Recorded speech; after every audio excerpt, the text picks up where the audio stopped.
Students, have you ever seen a teacher lose their cool? Oh boy, do I have a good one. Had one that had a complete meltdown and ended up getting arrested. So I was about 15 or 16, I think. At our school, it was a requirement to take a foreign language. We had a lot of options: Italian, German, French, Chinese. I forget what the others were, but those were the main ones. I ended up taking Chinese. Our school had 2 Chinese teachers, both from China, who spoke fluent or near fluent English. One was quite affable, friendly, and helpful.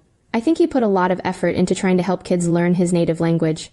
The other teacher, he had no idea how to handle a class. He was, in our opinion, the best example of just because you're an expert doesn't mean you know how to teach it.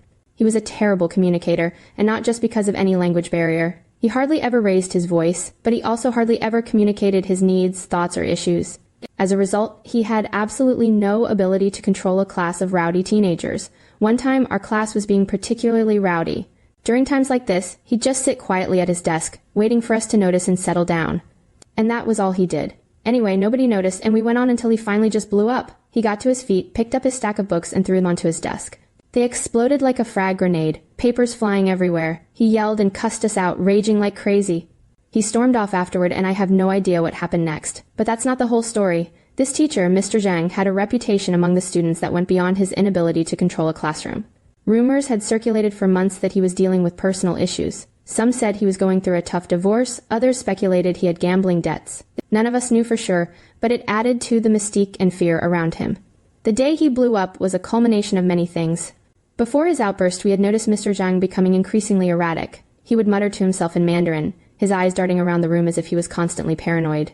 On more than one occasion, he would leave the classroom abruptly during a lesson, leaving us to our own devices for 15-20 minutes at a time. There was one incident a few weeks before the blow-up where Mr. Jang had a bizarre confrontation with a student named Mike. Mike was known for being a bit of a troublemaker, but he never did anything too serious. One day, he was chewing gum in class, which was against the rules. Mr. Jang noticed and asked him to spit it out. Mike, being a bit cheeky, took his time making a show of it. Mr. Zhang's face turned red, and he slammed his hand on the desk, shouting at Mike in Mandarin before switching to broken English. "You think you funny? You think this a joke?" He grabbed Mike by the collar, dragging him to the front of the class. "Open your mouth," he demanded. When Mike hesitated, Mr. Jang forced his mouth open and pulled the gum out with his bare hands, throwing it into the trash. We were all stunned into silence. Things only got weirder from there. Mr. Jang started showing up late to class, looking disheveled, his clothes wrinkled and his hair unkempt. He would sometimes smell strongly of alcohol, and there were whispers that he was drinking on the job. His lectures became more incoherent, and he started assigning bizarre homework tasks that made no sense and didn't align with our curriculum.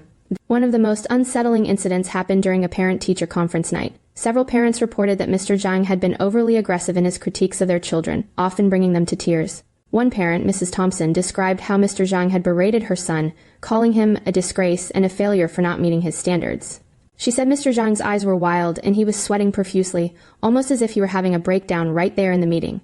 The administration started receiving complaints not just from students and parents, but from other teachers as well.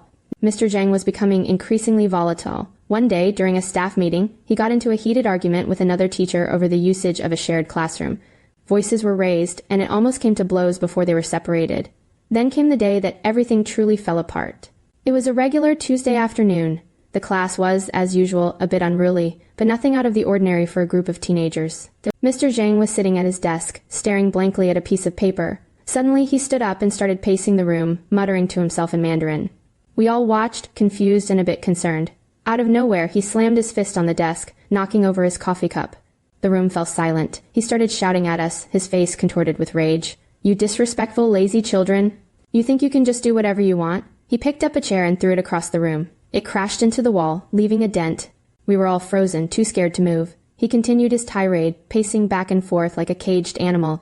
Then, he did something none of us could have predicted. He pulled out his phone and started recording himself, ranting in both Mandarin and English about how the school system was corrupt, how the students were worthless, and how he was the only one who saw the truth. He then demanded that we all sit down and write confessions about how we had wronged him and disrespected him. When someone refused, he threatened to fail us all and make sure we never graduated. It was beyond anything we had ever experienced. Some students started crying, others were too shocked to react. The final straw came when he locked the classroom door and refused to let anyone leave. He declared that no one was going anywhere until he got what he wanted. We were essentially held hostage, trapped in that room with a man who had clearly lost his mind. One brave student, Jessica, managed to sneak her phone out and text her parents, who then called the school administration and the police. Within minutes, the school was on lockdown. We could hear the sirens approaching, and the tension in the room was palpable. Mr. Jang continued his rant, oblivious to what was happening outside. The police arrived and demanded he open the door. When he refused, they were forced to break it down. The door flew open, and armed officers stormed in, shouting commands. Mr. Jang was wrestled to the ground, handcuffed, and taken away. We were all escorted out, shaken and traumatized by what had just happened. In the days that followed, we learned that Mr. Jang had a history of mental health issues that had gone unaddressed.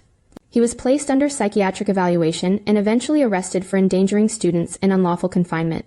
The school brought in counselors to help us process the event, and Mr. Jang was, of course, terminated from his position. It was an experience none of us would ever forget.